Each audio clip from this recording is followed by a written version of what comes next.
Hi, my name's Caroline Lasterson, and I'm making a couple of videos that discuss some of the basic information you have to know to get your pilot's license.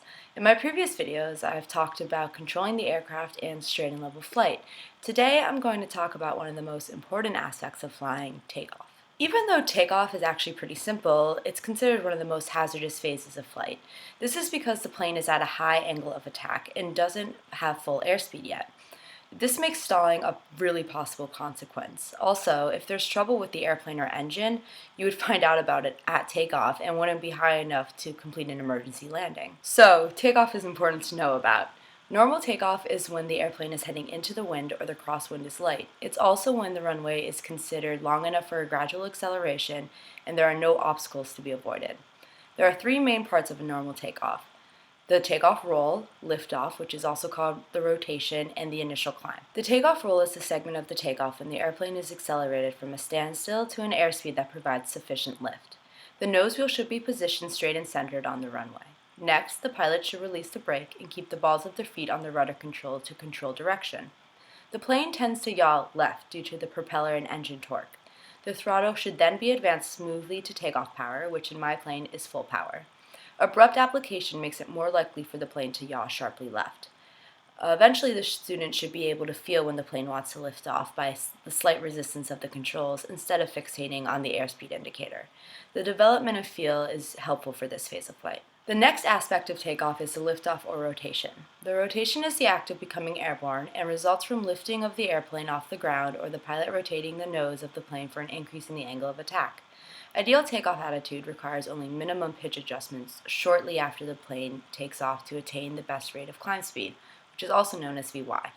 When the flight controls become effective, which can be known by the feel, back elevator pressure should be gradually applied to raise the nose wheel slightly off the runway. Aerodynamics will do most of the work.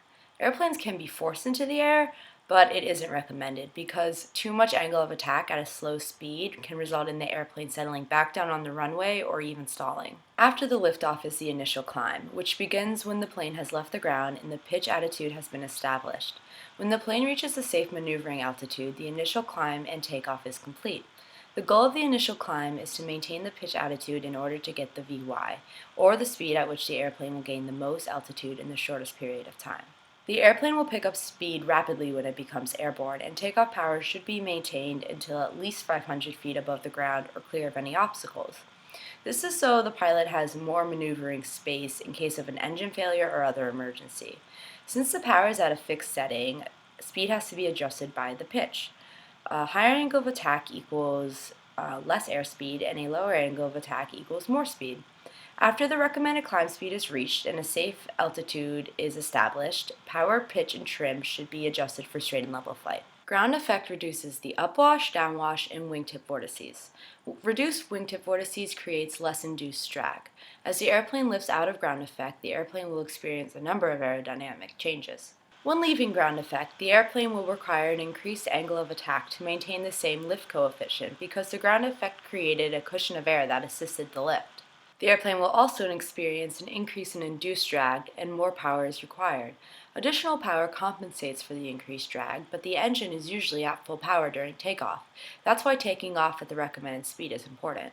In addition, the airplane experiences a pitch-up tendency and needs less elevator pressure due to the increased downwash on the horizontal tail.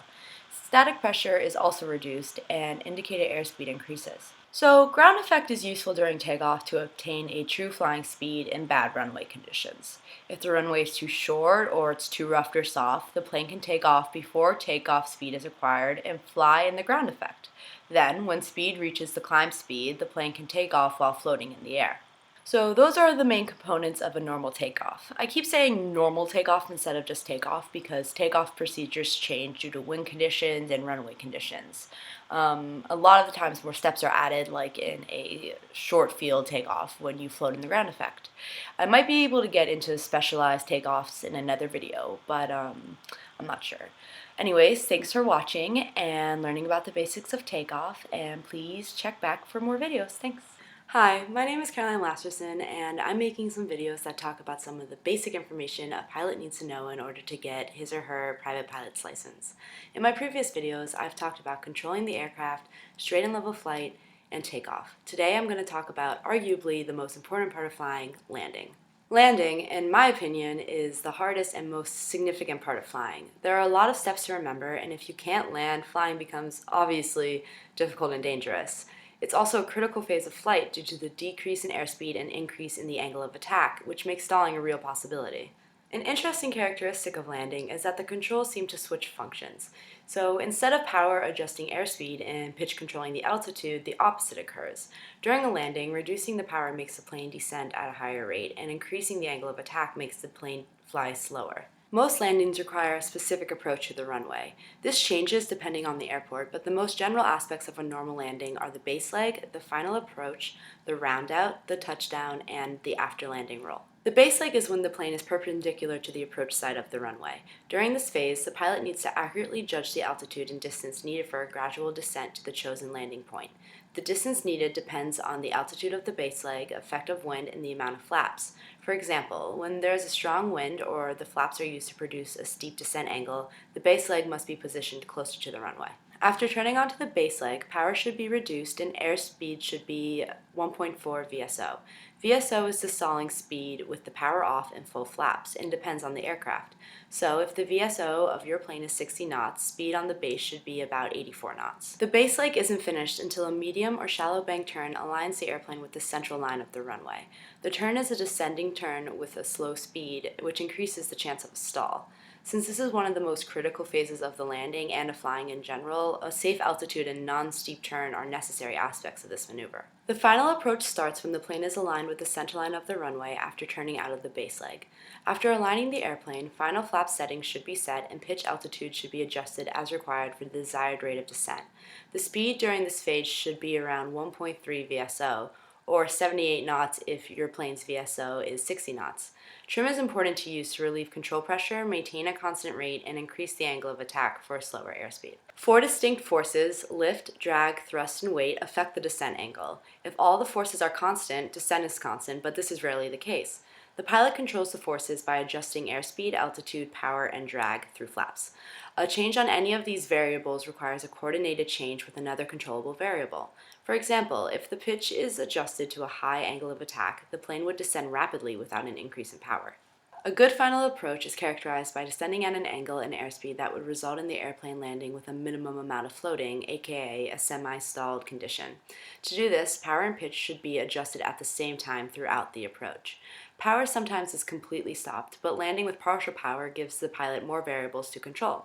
So for example, if the approach is too high, all you have to do is reduce the power and lower the nose, and if the approach is too low, raise the power and raise the nose. Flaps are commonly used during landing and are helpful for a number of reasons. Flaps produce a greater lift and allows for a lower landing speed without the risk of stalling. They also produce a greater drag, which allows for a steep descent angle without airspeed increase. Drag also reduces the length of the landing roll after touchdown. The next stage of landing is the round out, otherwise known as flaring. This transition is between the normal approach attitude to the landing attitude. Flare starts about 10 to 20 feet above the ground after the final approach. The flare is a gradual increase of the angle of attack that subsequently reduces airspeed even more. This is made by applying back elevator pressure with the power on full idle and results in the stall horn going off. During the round out, the airspeed is being decreased to touchdown speed and lift is being controlled to result in a gentle touchdown. When the angle of attack is increased, lift is momentarily increased, which decreases the rate of descent, and the plane hovers over the runway. Airspeed is also decreasing though, which makes the plane's lift decrease again. At this point, more back pressure is needed to maintain the lift until the airspeed is slow enough for landing. The next step is the touchdown, which is the gentle settling of the airplane onto the landing surface. Well, gentle if done correctly. The airplane shouldn't touch down with a higher airspeed than necessary since that puts a lot of stress on the wheels. That's why flaring is so important. It lowers the descent rate. The back elevator pressure should be held until the front wheel begins to lower to the ground due to gravity.